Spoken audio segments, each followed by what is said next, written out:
The smell of sizzling burgers filled my backyard as my sister's kids ran through the sprinkler, shrieking with laughter. After 6 months apart, this weekend visit meant everything to me. I had only moved to Willow Creek Estates 3 months ago, drawn in by the well-manicured lawns and peaceful atmosphere. What I hadn't been warned about was Alina Thompson. "Excuse me, what exactly is happening here?" A sharp voice cut through the laughter.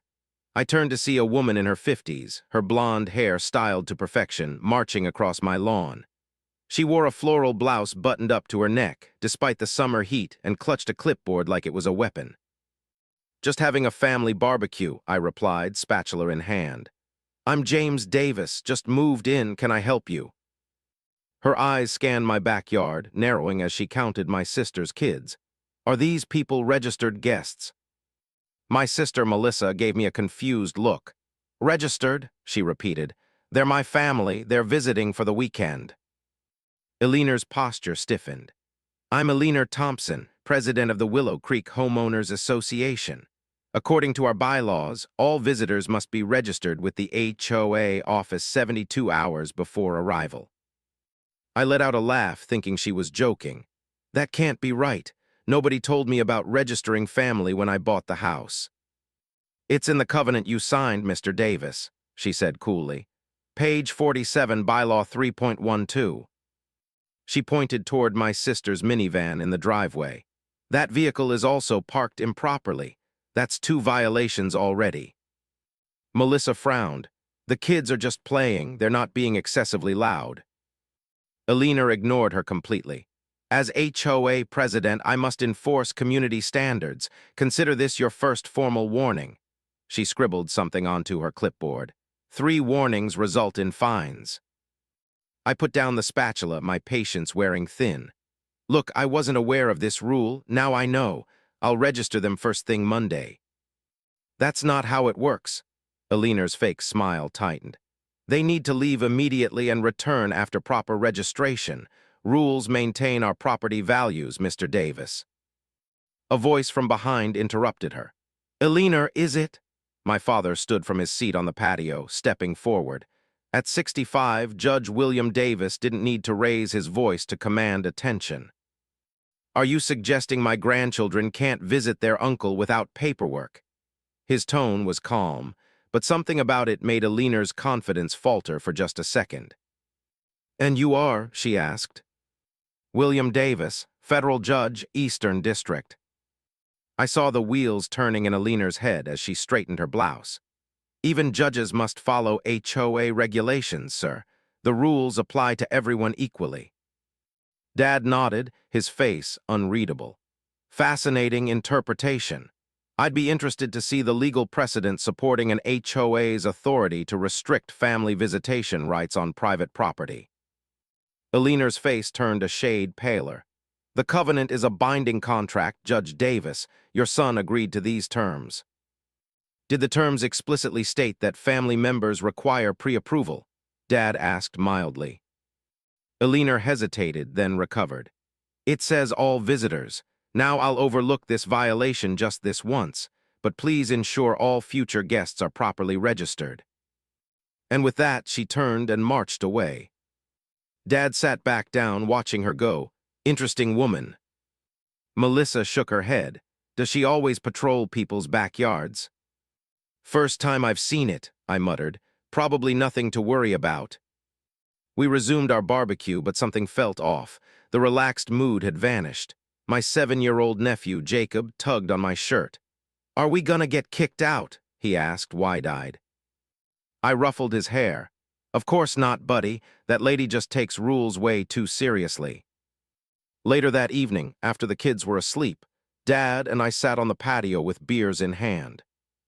"That HOA president," Dad said thoughtfully. "She reminds me of cases I've handled." "What kind of cases?" I asked. "People who confuse authority with power." He took a slow sip.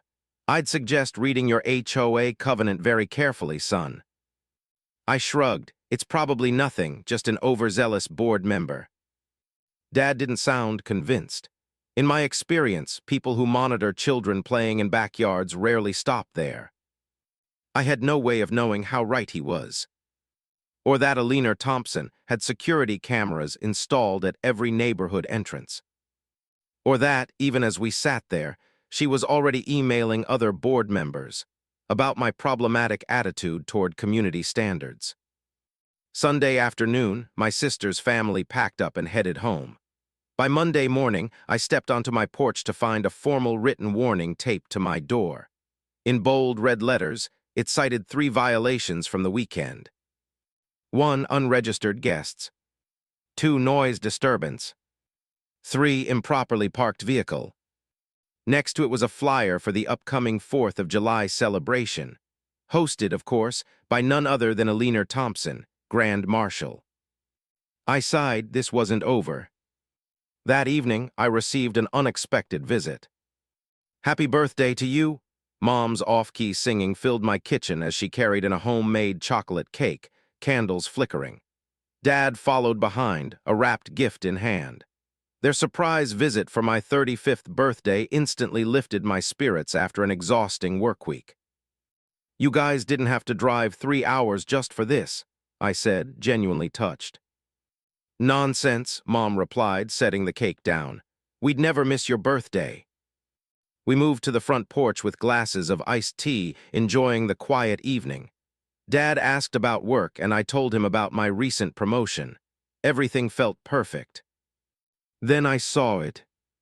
A black SUV slowly creeping past my house. It circled the block twice. Mom frowned, someone lost. But no, it parked across the street. The doors opened. Alina Thompson. Alongside her, a balding man in a golf shirt and a thin woman with severe glasses. They marched toward my house like an invasion force. "James Davis," Alina called before even reaching my walkway. "Those individuals on your porch need to be identified immediately." My stomach tightened. "These are my parents. They surprised me for my birthday." The balding man pulled out a tablet, scrolling through something. "No visitor registration on file.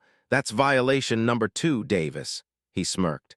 "I'm Martin Greenberg, HOA Vice President, and this is Diane Perkins, our secretary." Alina stepped onto my porch step, uninvited. "Unregistered guests are strictly prohibited. We take community security very seriously." Mom blinked in bewilderment. "Security? We're just visiting our son." "Ma'am," Diane said, adjusting her glasses, "without proper registration, we have no way of knowing that. You could be anyone." Dad stood up slowly. "I believe we met last month, William Davis, James's father." Alina's lips pressed into a thin line. "Yes, the judge. Even more reason for you to respect our regulations." Dad's voice remained calm. "Legal professionals understand the importance of following reasonable rules, and they also recognize unreasonable ones." Martin stepped forward, waving a pink slip. "We're issuing a $500 fine for this violation, effective immediately, payment due within 10 days. I nearly choked. $500 because my parents visited me. "The first violation was a warning," Alina said with fake patience. "Second violations carry monetary penalties, as clearly stated in Section 7 of the Covenant." "This is ridiculous," I said. "They're my parents, they're celebrating my birthday." "Rules apply equally to everyone," Diane chimed in, "or they mean nothing." Dad touched my arm gently. "James, may I see the exact bylaw they're referring to?" Alina's smile never reached her eyes. "Perhaps you should review the covenant you signed, Judge Davis.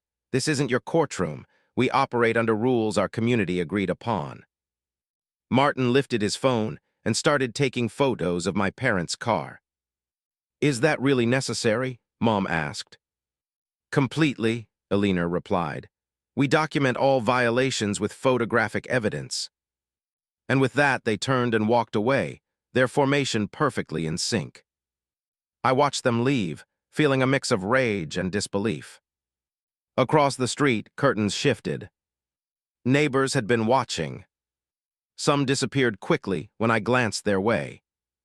Back inside, Dad examined the fine carefully. $500 is excessive for a simple visitation issue. Have you read the full covenant?" I hesitated, I mean, I skimmed it before I bought the house. You've got a problem here, son, Dad said. This kind of behavior rarely improves without intervention. Mom looked worried. Are we going to have to register every time we visit you? Absolutely not, I said firmly. This is getting out of hand. That night, after cake and presents, I couldn't sleep. So I grabbed the HOA covenant and started reading.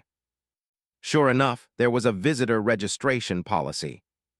But the wording specified extended stays and guests using community amenities. Nowhere did it say family visits required pre-approval. My jaw clenched. They were abusing their power. The next morning, I walked to my neighbor Sam's house. He had lived here for 5 years. Has the HOA always been this strict about visitors? I asked. Sam glanced around nervously before answering. It got worse when Alina became president last year. Before that, the rules existed, but nobody enforced them like this. Has anyone challenged her? He hesitated. The Ramirez family tried when they were fined for having their grandparents stay for Christmas. What happened? Sam sighed. Their garbage collection mysteriously stopped for 3 weeks. Then landscaping violations started showing up every week. They eventually sold their house and left. That afternoon, I checked my mailbox. Inside was a note. Envelope with arrow board meeting, Tuesday 7:00 p.m. Your attendance requested. It wasn't signed, but I recognized the handwriting. Alina's. Then my phone pinged. Email HOA announcement. New security measures, including visitor background checks and mandatory ID cards for all guests using community facilities. The first line.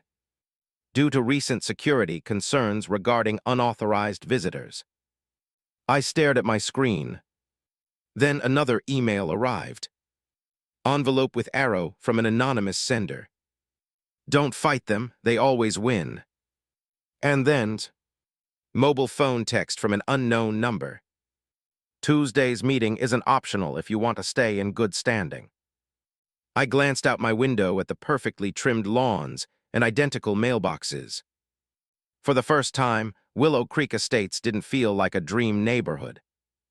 It felt like a trap. I woke up at 5:30 a.m. to my phone buzzing on the nightstand. My sister Kate's name flashed across the screen. The moment I answered, her voice shook. Jake, my water broke. The baby's coming 6 weeks early. I jumped out of bed. Stay calm, I'm coming to get you right now. Kate and her husband, Tom, had been staying at my house while their own home was being renovated. The doctors had said the baby wouldn't come for another month. Clearly, the baby had other plans. I rushed to their room, helped Kate into the car, and threw her hospital bag into the trunk. Her face twisted in pain as another contraction hit. Breathe, Kate, I said, squeezing her hand.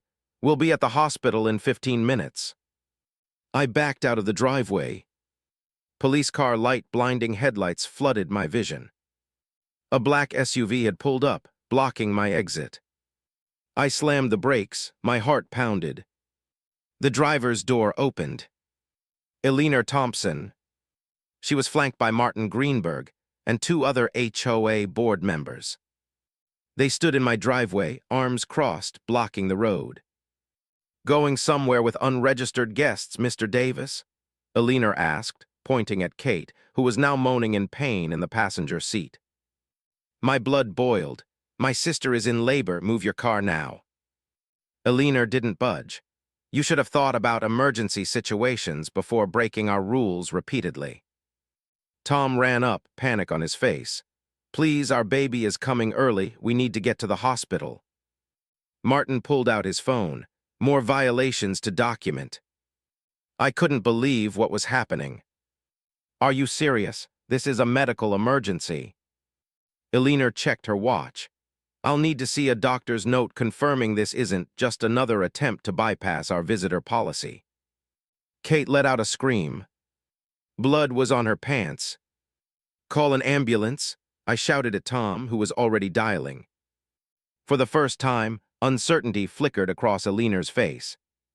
But she still didn't move. Neighbors began appearing in doorways, watching. An older woman in a bathrobe hurried across the street. "Alina, what on earth are you doing? That woman needs medical help." "Stay out of this, Doris," Alina snapped. "This is HOA business." Ambulance sirens wailed in the distance.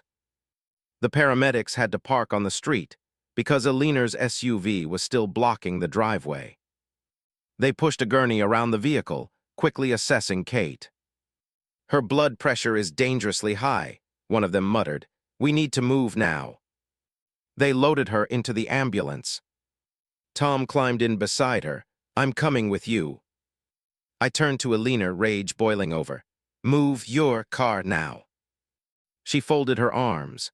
"The board has voted," she announced loudly for the gathering crowd. "Due to your repeated violations, all unregistered guests are banned from Willow Creek Estates. Your family is no longer welcome here." A collective gasp rippled through the crowd. "You can't ban someone's family from visiting," Mrs. Wilson, the elderly neighbor, protested. Martin smirked. "Actually, we can."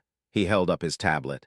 "Section 47.3 gives the board emergency powers to protect community standards." I didn't have time for their nonsense. "My father will hear about this," I growled. Alina smirked. "Oh yes, the judge, tell him his title means nothing here. We have our own laws." Finally, she moved the SUV. I sped off toward the hospital, my hands shaking with rage. An hour later, Kate delivered a tiny but healthy baby girl. She was fragile but strong. While Kate rested, I stepped into the hallway and dialed my father. "Dad, you won't believe what just happened." I explained everything. The line went silent. For so long, I thought the call had dropped. "Dad," his voice came through eerily calm. "Text me Alina and Martin's full names and addresses." "Why, what are you going to do?" "Nothing illegal, son," he said, "but no one threatens my family or endangers my new granddaughter." That evening, while Kate and the baby slept, Dad arrived at the hospital. He didn't look like the relaxed man who had flipped burgers at our barbecue. This was Judge William Davis, a man who had sentenced hardened criminals and taken down corrupt politicians. "I made some calls," he said quietly. "The county record office has some interesting information about Willow Creek Estates." "Like what?" Tom asked. Dad pulled out his laptop. "For starters, their HOA was incorporated improperly."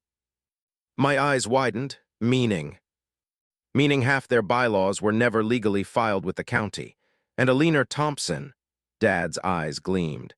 She's been signing official documents using a title she's not legally entitled to. Tom let out a low whistle. "Can that help us?"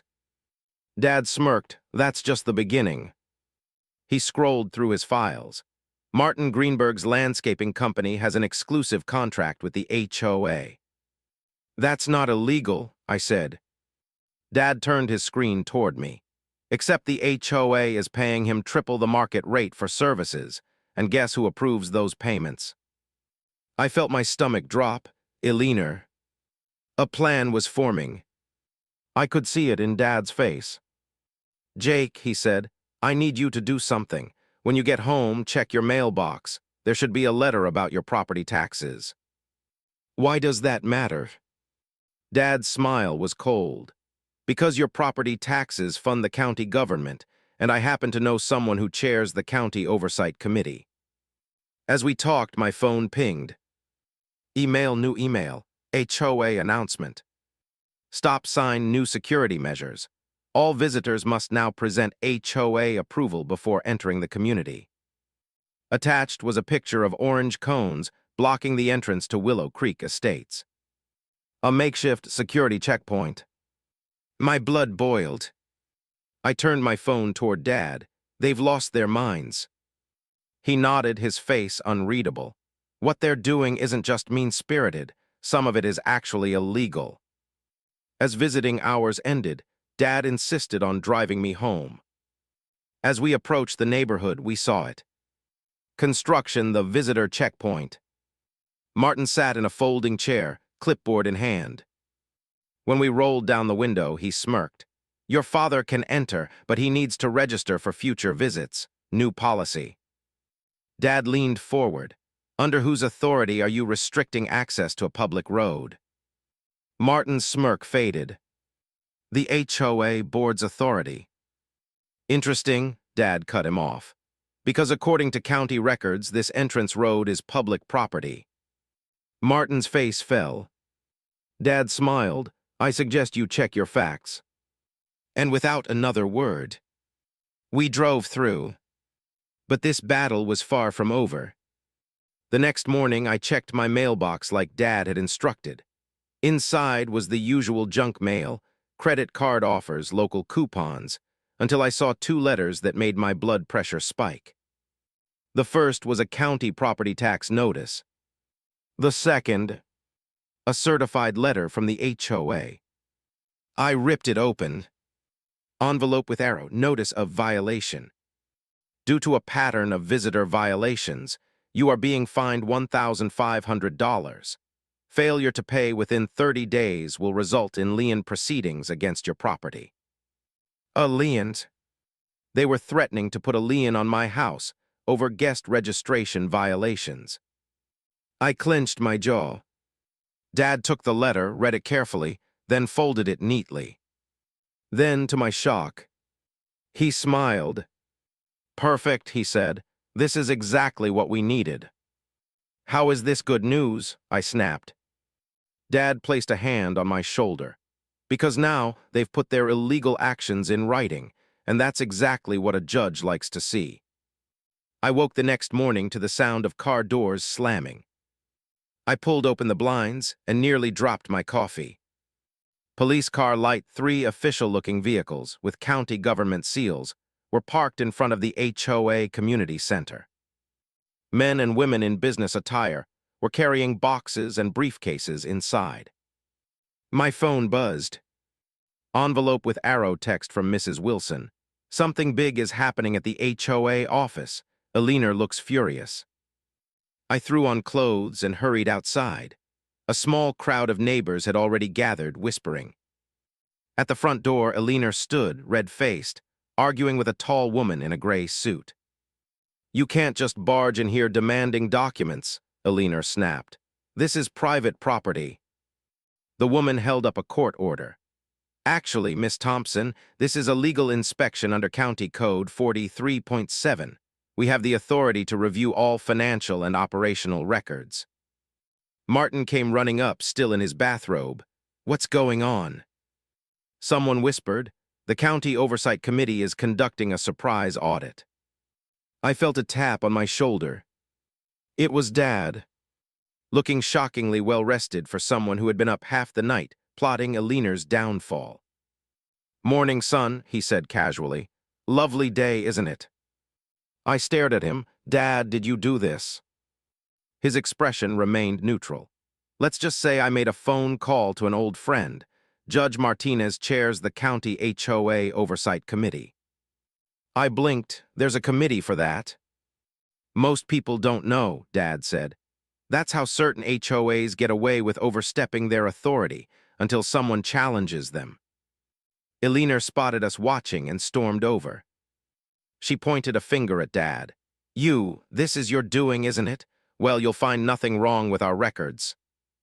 Dad smiled pleasantly. Then you have nothing to worry about, Miss Thompson. Alina's eyes narrowed. 20 years I've run this community without interference. We maintain property values. We keep out undesirables. Dad's smile faded. You exclude family members from visiting their loved ones, he corrected. You create arbitrary rules without a proper legal foundation. Alina's face darkened. Our attorneys will fight this. Dad's voice remained calm. I look forward to seeing them in court. Perhaps they can explain why your HOA has been operating with bylaws that were never properly filed with the county recorder. Alina's face went pale. She spun on her heel and stormed back inside the community center. But I knew. This was only the beginning. By afternoon, strange rumors were circulating through Willow Creek Estates. Someone claimed the HOA had been overcharging fees for years. Another neighbor said Martin's landscaping company had been paid hundreds of thousands for work that was never done. At 3:00 p.m., my doorbell rang. I opened it to find a young woman holding up a press badge. "Jake Davis?" she asked. "I'm Taylor Rhodes from the County Chronicle. I'm doing a story on HOA oversight. Would you care to comment on the investigation happening in your community?" Before I could answer, my phone buzzed. Envelope with arrow text from Kate. "The baby's oxygen levels dropped. They moved her to intensive care. Can you come?" I felt my heart clench. "I'm sorry," I told the reporter. "Family emergency." As I grabbed my keys, I spotted Alina and Martin standing near my driveway. "Watching.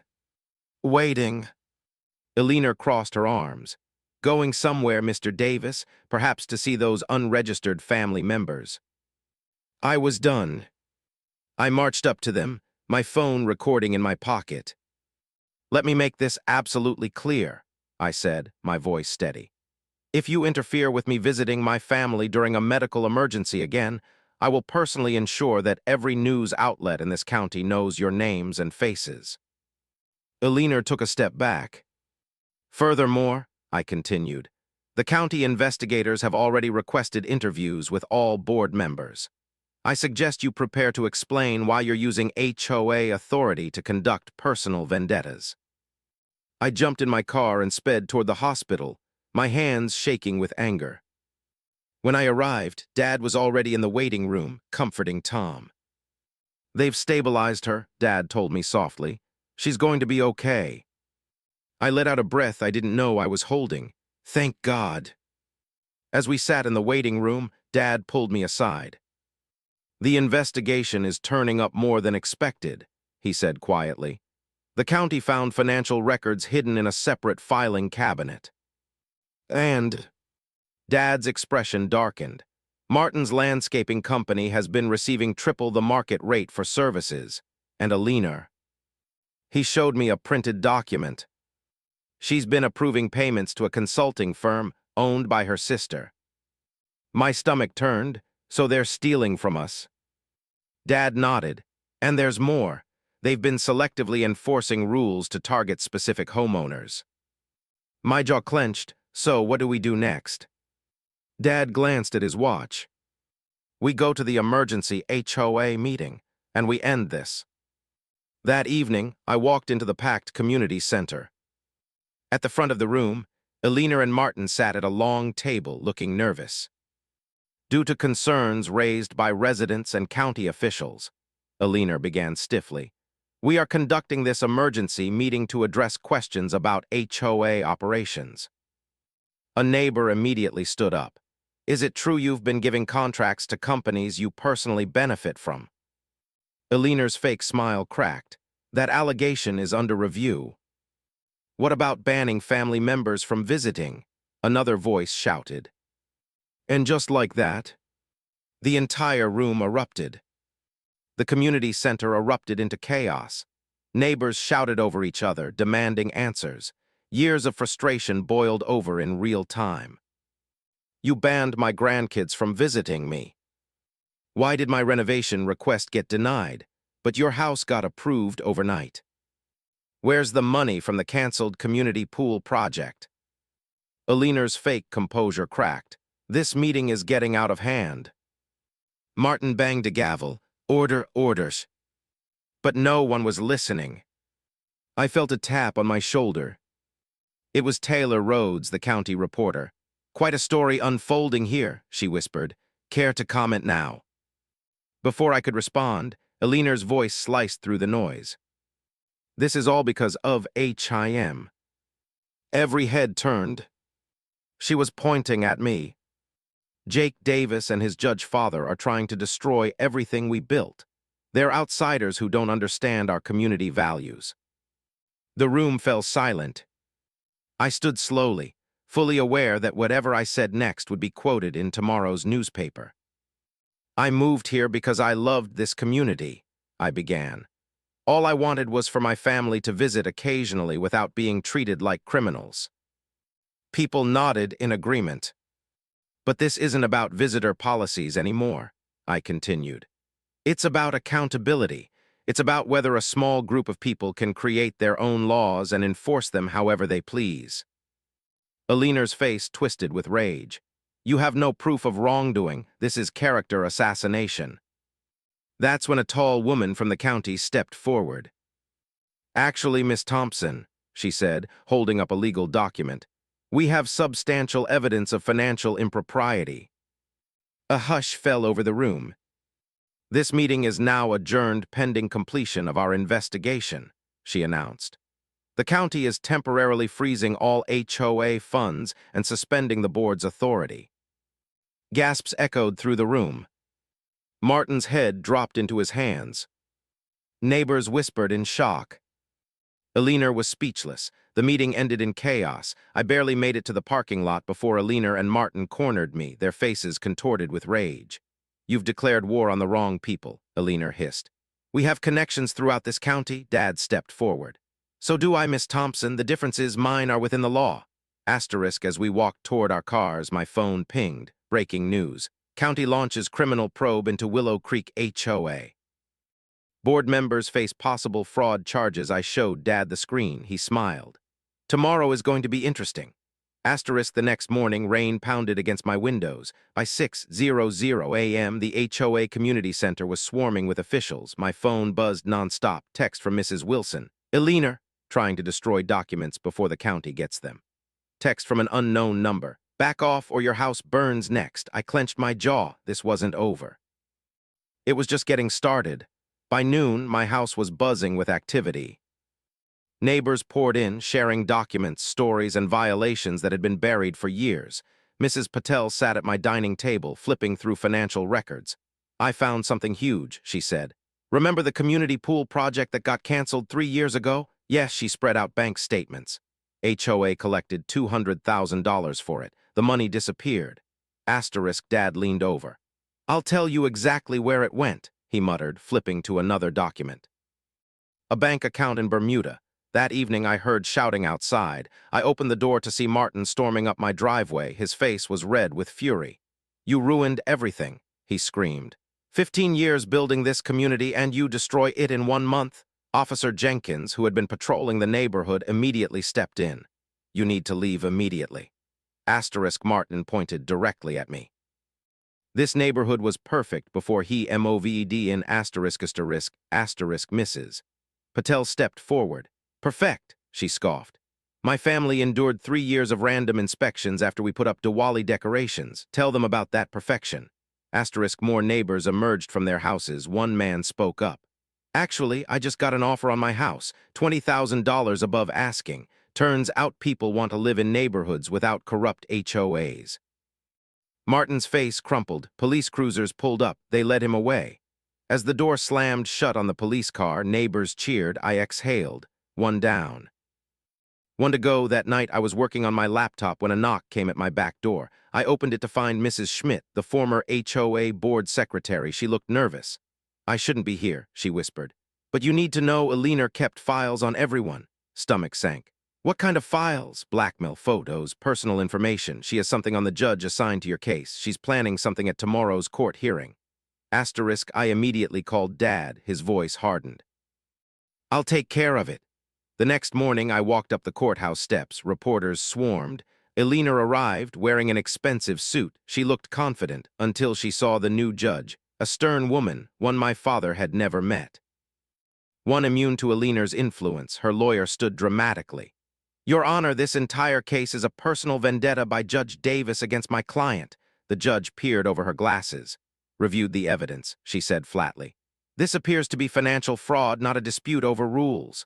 Courtroom erupted in whispers. Aliner leaned over, whispering frantically to her lawyer, then suddenly she stood. Want to change my plea? Gasps filled the room. Her lawyer froze. Testify against everyone. Aliner shouted. The developers, the county inspectors who took bribes, all of it, in exchange for immunity. Asterisk, the prosecutor leaned forward. What developers? That's when the real bombshell dropped. Alina revealed a decade-long scheme involving kickbacks, falsified inspections, and county officials on the take. Willow Creek Estates was just one of 17 communities affected. The room exploded. And just like that, Alina had turned on everyone. The courtroom erupted into chaos as Alina's lawyer desperately tried to stop her from talking. But it was too late. She had already spilled everything. The prosecutor leaned forward. "Miss Thompson, are you saying this corruption extends beyond Willow Creek Estates?" Alina nodded quickly. "Yes, there are 16 other communities just like ours, same bribes, same fake fees, same rigged contracts with board members. I can name names." The judge held up a hand. "Enough. We'll move forward with securing your testimony." Alina exhaled, relieved. She thought she had escaped. Until the prosecutor added, "But there will be no immunity." Alina's face drained of color. "What? But I just—" "You're still personally responsible for the crimes you committed," the prosecutor said coldly. "The only difference is you'll have company in prison." A hush fell over the room. Alina's confidence collapsed. She sank into her seat, realizing she had just sealed her own fate. By that evening, the news had exploded. Breaking news. Major HOA corruption scandal uncovered, multiple arrests pending. Neighbors gathered outside my house, buzzing with new revelations. Did you hear? The HOA paid $200,000 for a playground improvement project that never happened. They charged us for mandatory security upgrades, but there was no actual security system. Martin's landscaping company overbilled us by $500,000. It was worse than anyone imagined.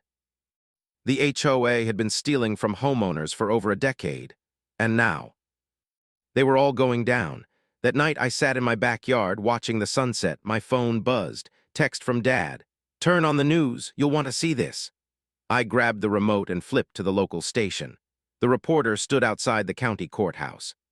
In a shocking twist, former HOA President Alina Thompson has agreed to testify against corrupt developers and officials involved in a massive financial fraud scheme. The case could lead to dozens of arrests and sweeping reforms in HOA regulations statewide. Camera cut to Alina being led out in handcuffs. She looked shell-shocked. Then Martin followed behind her, also in cuffs. The news anchor continued. Both Thompson and Greenberg face multiple felony charges, including fraud, embezzlement, and conspiracy. More arrests are expected in the coming days. I leaned back in my chair, exhaling. It was finally happening. Justice was catching up to them. The next morning, I woke up to another knock at my door. This time, it was Alina. It was Taylor Rhodes, the reporter. "Mr. Davis," she said, notebook in hand. "Now that the board is officially disbanded, the residents of Willow Creek Estates are preparing to elect a new leadership. Will you be running for HOA president?" I laughed. "Me, after all this?" "Well," she smirked, "the community trusts you, and considering what just happened, they need someone who won't abuse power." I hesitated. Then, from behind me, Mrs. Wilson chimed in. "The reason we're free of them, Jake. You should at least think about it." I looked around. For the first time since moving here, I saw real hope in my neighbor's eyes. The HOA was no longer a dictatorship. It was our community now. 2 weeks later, I stood in front of the entire neighborhood, the first official HOA meeting under new leadership. I cleared my throat. "Welcome, everyone." First order of business, guest policy update. I held up a printed document. Old rule, all guests must be pre-registered with the HOA and approved 72 hours in advance. All families welcome anytime. A roar of applause filled the room. I smiled. We had won. And Alina, she was watching from a jail cell where she belonged.